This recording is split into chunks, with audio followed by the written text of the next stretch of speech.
Здраво на сите и добре дојдовте на мојот канал. Во ова видео нема да зборувам ниту за роман, ниту за збирка раскази, ниту пак за некој автор, туку ќе зборам за едно филозофско дело. Она што го најавив е една нова серија на видеа во кој што ќе зборувам за филозофијата, уметноста, културата, теоријата воопшто. Можеби најмногу ќе се фокусирам на филозофски дела, со тоа што ќе земам најчесто некое дело и ќе ги извлечам главните поенти. Некојаш можеби ќе станува збор за некоја мисла или концепт за кој што сакам да зборувам. Меѓутоа како и да одлучив да почнам со еден современ филозоф, тоа е германскиот филозоф со корејско потекло Бјунг-Чул Хан, и да зборувам за неговата книга, за неговото дело. На англиски преведено е како The Burnout Society, и јас почнав да го читам и всушност го читав на англиски и почнав да го спремам видеото и напишав на Facebook за тоа како најдобро би се превело The Burnout Society. Имаше разни предлози и некој напиша дека всушност ја има оваа книга на македонски, е преведена како Папсано општество, што е многу фино решение. Ја најдов на македонски, преводот е од германски на Бобан Здравковски Андреевски. Бјунг-Чул Хан пишува кратки дела, меѓутоа од по 50-60 страници, меѓутоа се доста згуснати, доста комплексни неговите книги. На едно место тој вели дека сака кога пишува книги да буквално читателите ја повлечат секоја реченица, така што е така доста комплексен. Она што ќе го направам во ова видео, ќе ги извлечам главните мисли, главните поенти од ова негово дело, затоа што мислам дека се занимава со еден горлив проблем, со една многу релевантна тема, затоа што филозофите се нивната тајна и она во кој што се добри е да умеат да го препознаат сегашниот миг во кој што живееме и да едноставно направат анализа, да ги согледаат предизвиците, можните предизвици, меѓутоа можеби некогаш да понудат решенија. Значи насловот на книгата е Папсано општество, на англиски како што кажав The Burnout Society, може да се преведе како исцрпено општество, како преморено општество, прегорено општество, нели буквален превод од англискиот. Меѓутоа да погледнеме за какво општество станува збор, какво е тоа папсано општество и дали е можно сите ние да сме дел од еден систем, од едно општество кое што на крајот не прегорува, и всушност целото општество станува пред такво папсано општество. Меѓутоа, уште на самиот старт ни станува јасно дека папсаното општество всушност е општество во кое што идејата за успехот и постигнувањата е издигната на такво ниво што тоа станува наш движечки наратив. Меѓутоа, тоа е наратив кој што неминовно на крајот води во не само надворешни проблеми или болести, туку внатрешни предизвици, проблеми и болести во областа на психата, од кои што еден таков проблем е депресијата. И ако погледнеме наоколу нас, може да навистина да го потврдиме тоа и да кажеме дека ние сме обкружени со тој наратив, значи каде што ни се вели дека нели ти си креаторот на сопствениот живот, ти си режисерот и ти одлучуваш што ќе постигнеш, а што нема да постигнеш во животот. Нели не можеш да се држиш само до една кариера, можеш да имаш и две кариери, можеш постојано да менуваш кариери, можеш да работиш настрана втора работа, нели можеш да инвестираш, да заработуваш пари на интернет. Значи се е возможно, само треба да веруваш дека е тоа возможно. И интересното е дали за повеќето луѓе тоа е можност воопшто и можност да стане реалност, тоа не е сигурно, тоа е прашање. Меѓутоа наративот, тој доминантен наратив останува. И да погледнеме како функционира тоа папсано општество и како функционира, до што доведува тој наратив и таа идеја за бескрајни можности на успех и на постигнувања. Една од главните мисли на Хан, што се провлекува и во другите негови дела, што се појавува, е дека ние живееме мислата дека ние живееме во време на вишок на позитивност и недостиг на негативност. И сега треба да го разјасниме како тој тоа го сваќа.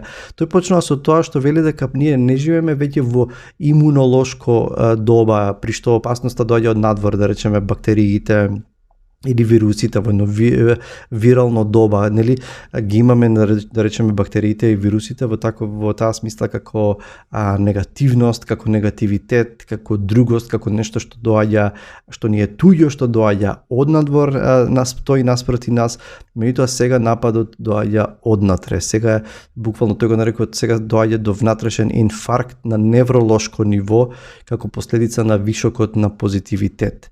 Например, студената војна следела иста имунолошка шема, при што нештата или опасноста доаѓаат од надвор, нели непријателот постојано треба да бидеме подготвени затоа што не знаеме во кој момент опасноста ќе се манифестира и ќе не нападне некоја друга држава и така натаму. Меѓутоа и на сличен начин, нели, и вирусите и бактериите доаѓаат да напаѓаат однадвор, но сега повеќе не зборуваме за другиот, туку за различниот. Не зборуваме за другост, туку за различност, вели Хан. Сега веќе нема туѓинци, туку има туристи, има конзумери.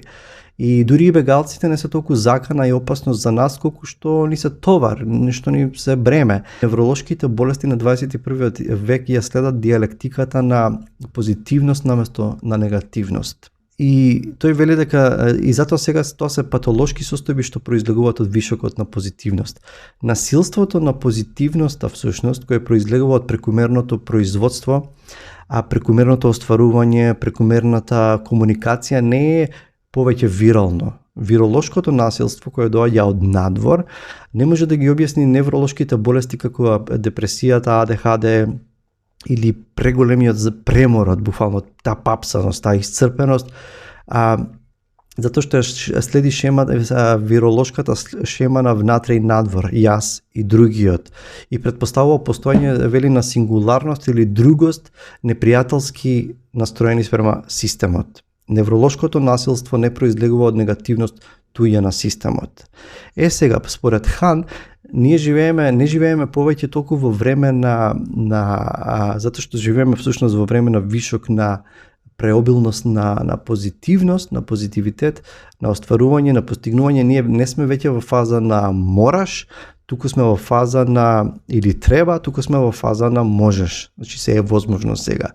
И тој зборува за преминот од дисциплинарното општество, за кој што зборува Фуко, значи зборува за општество на постигнувања. И наместо дисциплинарниот свет на Фуко, свет на болници, лудници, затвори, касарни и фабрики, денес живееме во еден друг режим. Ние денес живееме во општество на фитнес студија, деловни комплекси, банки, аеродроми, молови, генетички лаборатории. Значи дисциплинарното општество владее со не, меѓутоа општеството на постигнување владее со позитивноста на можеш и и е многу поефективна од негативноста на треба. Хан продолжува и вели дека прекумерната позитивност, ова е цитат, се изразува и како прекумерност од дразби, од информации и од импулси, а тоа радикално ја менува структурата на нашето внимание. Значи тука целото тоа прашање на вниманието го става во фокусот и значи тој вели дека перцепцијата станува фрагментирана и растечкото оптоварување на работата бара нужно една особена техника на управување со времето и со вниманието. И значи што со други зборови бара од нас мултитаскинг, бара да имаме потполна контрола на тоа како го трошиме времето, дали продуктивно го трошиме, дали го трошиме за џабе, и бара од нас мултитаскинг, но според Хан мултитаскингот не е ништо својствено само на луѓето. Тој вели дивите животни кога се во дивината и кога внимаваат, се пазат да не бидат уловени, тие буквално постојано практикуваат мултитаскинг. Меѓутоа, напротив, вели Хан, сите културни цивилизацијски постигнувања се достигнати или се преку на човештвото се постигнати преку длабоко внимание, преку длабоко сосредоточено внимание и контемплација. Културата предпоставува средина во која е можно длабоко сосредоточено внимание и контемплација.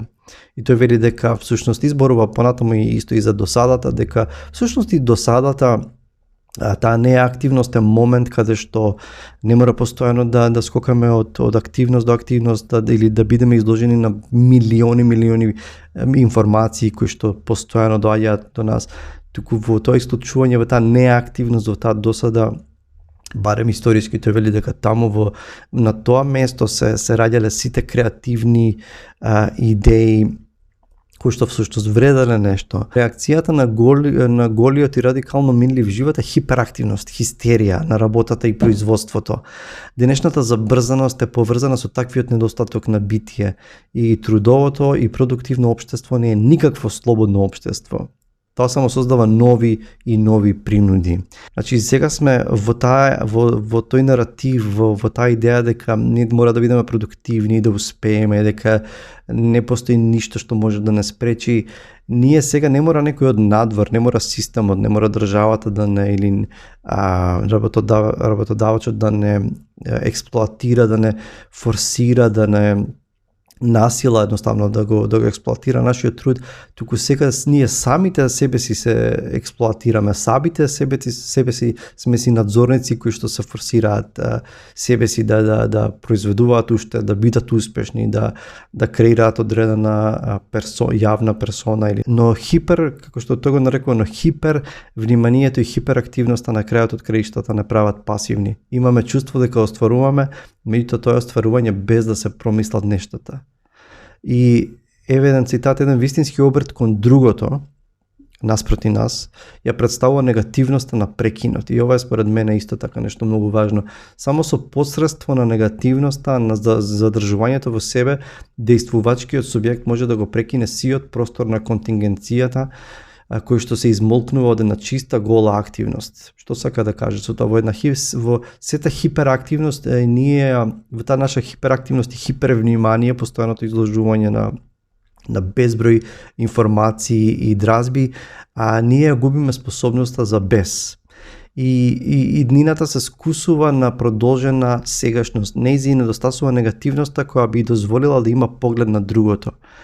Ова е многу клучен и тоа е според него и еден од, ќе зборувам во друго видео за тоа, еден од фактите зошто денес е речиси невозможна револуција. И токму е тоа една од клучните мисли всушност, затоа што ние сме постојани поради таа хиперпродуктивност, хиперактивност, хипервнимание, ние сме постојано изложени на дразби, на информации кои што немаме ни време да ги isprocesираме и да се роди нешто креативно од тоа, ниту пак да застанеме доволно, да имаме прекин, како една негативност наспроти нас, да имаме прекин за да размислиме и да тоа во нас да роди и еден бес, и една реакција, можеби на неправдите околу нас, туку ние сме на постојано, како една фабричка лента, ни постојано се движиме, мислејќи дека и имајќи чувство дека правиме нешто креативно или продуктивно, меѓутоа тоа не е ништо воопшто длабоко, туку сме жртви на таа хиперактивност и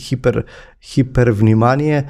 И интересно е што тоа не води, од една страна тоа не води, и можеби ова би била на последна мисла која што сакам да издвојам од Хан, на тоа да води до еден замор кој што тој го нарекува, црпејќи од еден есеј за заморот од Петер Хандке, тој вели дека постојат два видови на замор и нели заморот и папсаноста во продуктивното општество се осаменички, дејствуваат одвојувачки и изолирачки. И тој сака да каже дека во општеството во кое што ние живееме, начинот на живот кој што го живееме, прави да се чувствуваме сите поединечно, затоа што се работиме само за собствениот успех всушност или собствените постигнувања. Таквиот замор, таквата исцрпеност, таквата прегореност всушност едноставно не изолира, една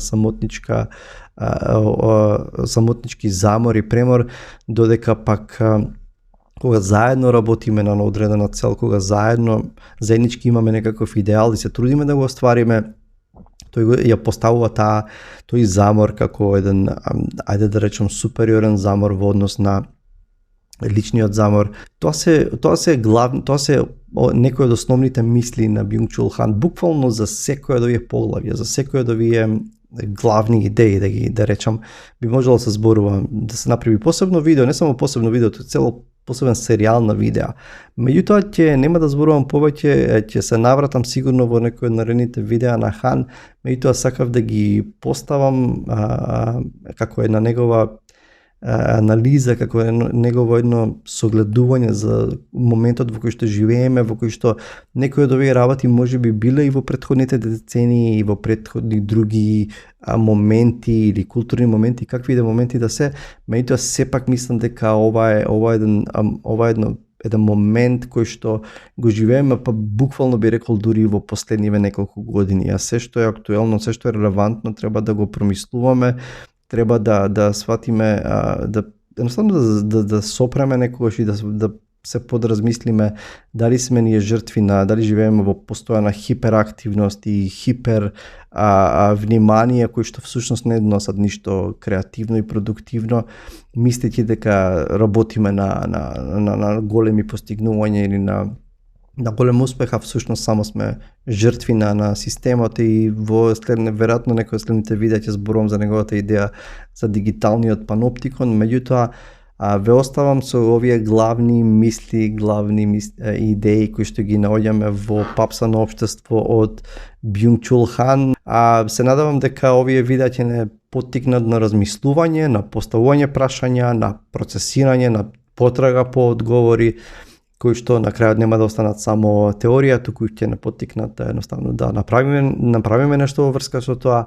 Значи ве поздравувам, следуваат уште многу добри видеа посветени на литературата, кои што секако продолжуваат, рецензии на книги, профили на автори, меѓутоа и верувам и филозофски видеа кои што ќе не поттикнат на размислување. Чувајте се и се гледаме со наредното видео. Чао!